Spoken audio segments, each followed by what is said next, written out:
साथ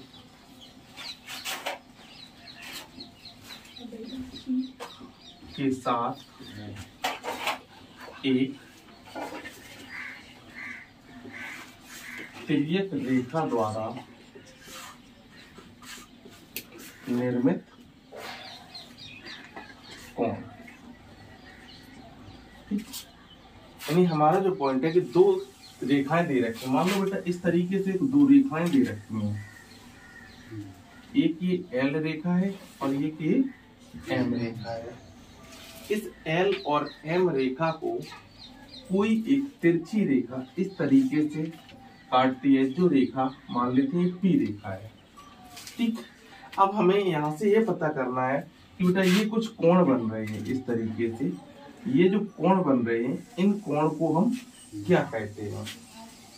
ठीक, जैसे बेटा ये कोण है, इसे हम वैल्यू मान के चल रहे, ये 1 है, ये 2 है, ये 3 है, ये 4 है, ये 5 है, 6 7 और 8। ठीक, ये 8 कोण आपको दे रखे हैं। ठीक, इन्हीं 8 कोणों पर आपको पता करना है। सबसे पहले कौन कौन से पॉइंट पता करने होते हैं? एक बेटा होता है संगत कोण,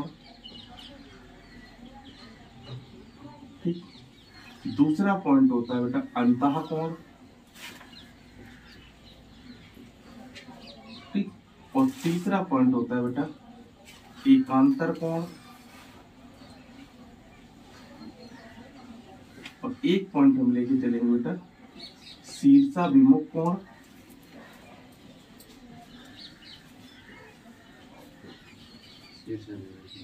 शीर्षाभिमुख कोण।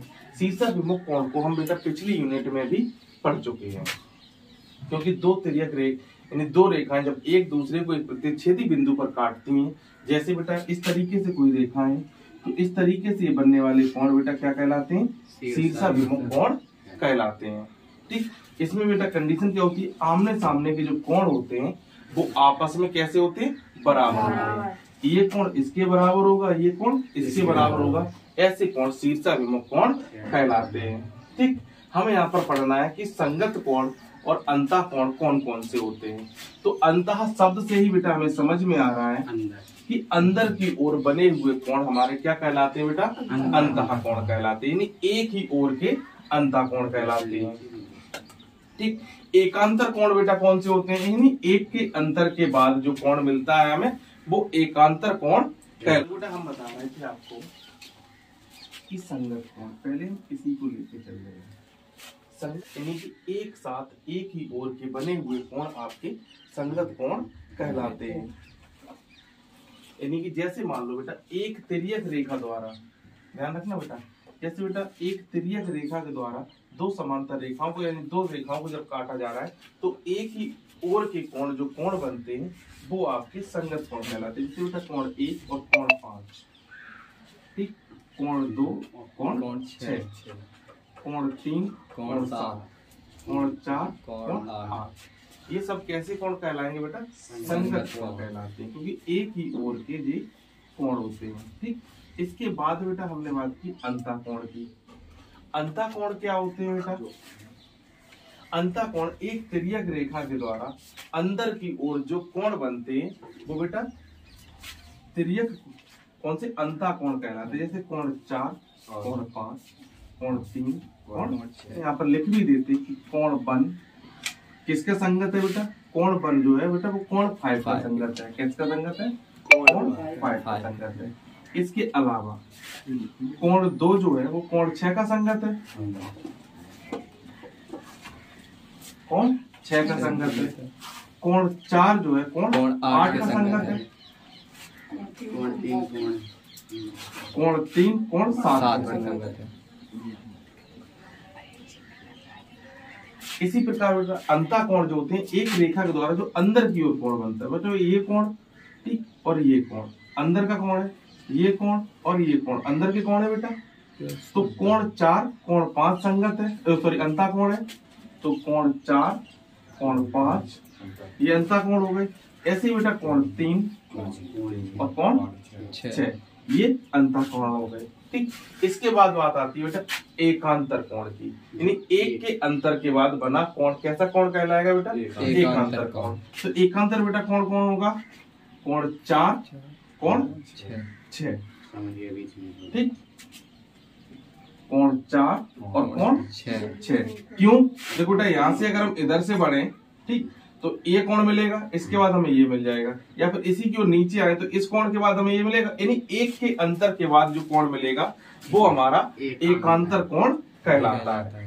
ठीक, देखो बेटा हमारे नेक्स्ट जो है कि यदि दो समांतर रेखाएं, अगर यहाँ पर बेटा आपको दे रखा है कि L समांतर M है और P एक तिर्यक रेखा है, यानी कि P इन दोनों समांतर रेखाओं को काट रही है।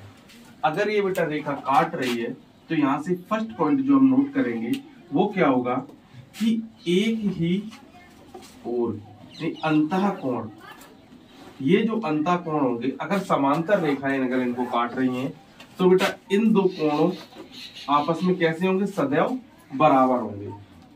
ठीक है, तो एकांतर कोण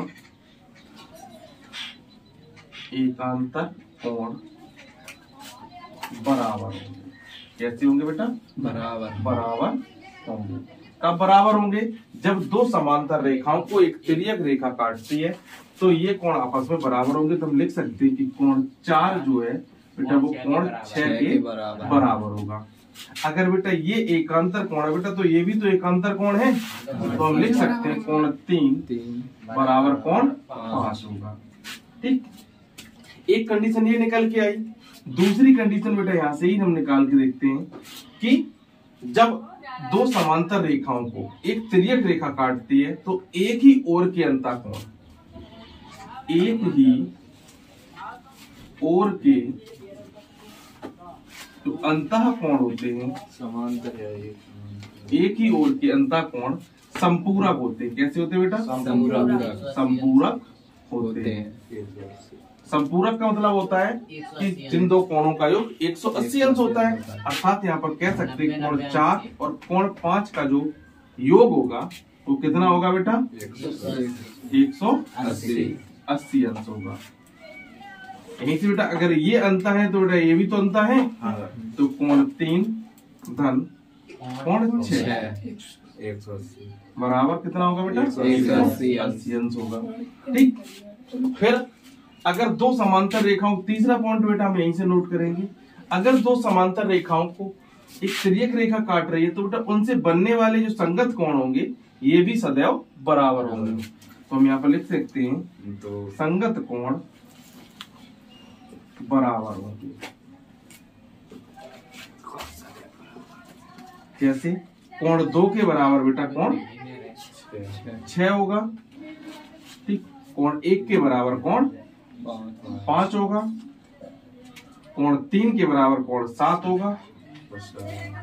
ठीक, कोण 4 के बराबर कोण 8 होगा। ठीक, ये 3 पॉइंट हमें याद रख के चलने अगर इस आगे के और सवाल को करने के लिए।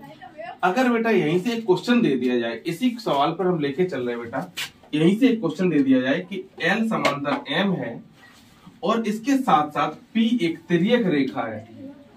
ठीक, तब आपको दे दिया कि कोण 1 रेशियो कोण 2 बराबर 3:2 दे दिया है और आपसे बेटा ये कह दिया गया है कि इन सभी कोणों के मान ज्ञात कीजिए।